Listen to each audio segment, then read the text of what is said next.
Bonjour, dans cette vidéo, nous allons apprendre à calculer un taux d'évolution global. Voici la situation utilisée. Les ventes des jeux pour ordinateur ont diminué de 19,71% entre 2014 et 2015 et ont diminué de 22,16% entre 2015 et 2016.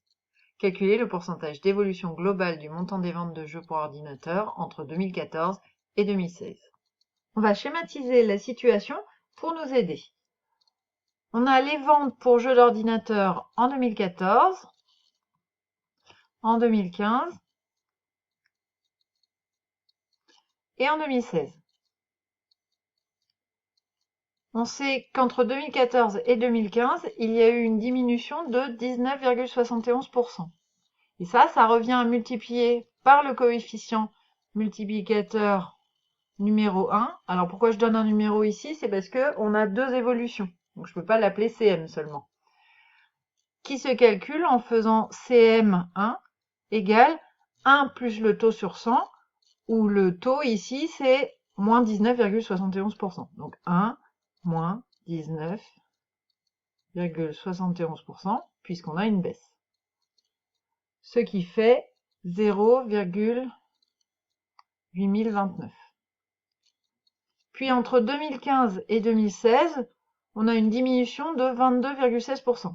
Donc pour passer de la valeur en 2015 à la valeur en 2016, on multiplie par le coefficient multiplicateur numéro 2 qui se calcule en faisant CM2 égale 1 moins, puisque c'est une baisse, 22,16 sur 100. C'est égal à 0,7784. Ce que l'on cherche ici, c'est le pourcentage d'évolution globale, c'est-à-dire le pourcentage qui permet de passer de la vente de 2014 à la vente de 2016 directement. Donc on cherche par quel coefficient multiplicateur on a multiplié la valeur de 2014 pour arriver à la valeur de 2016. Et on le note CMG pour coefficient multiplicateur global. Il doit correspondre à la multiplication par CM1 et la multiplication par CM2. Donc CMG se calcule en faisant CM1 fois CM2. C'est donc égal à 0,8029 fois 0,7784, ce qui est environ égal à 0,625.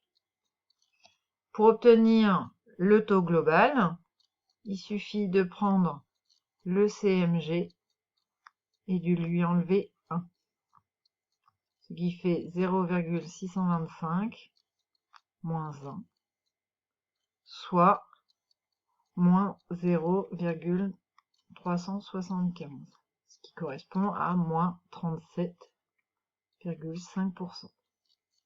Donc entre 2014 et 2016, les ventes de jeux pour ordinateur ont diminué de 37,5%.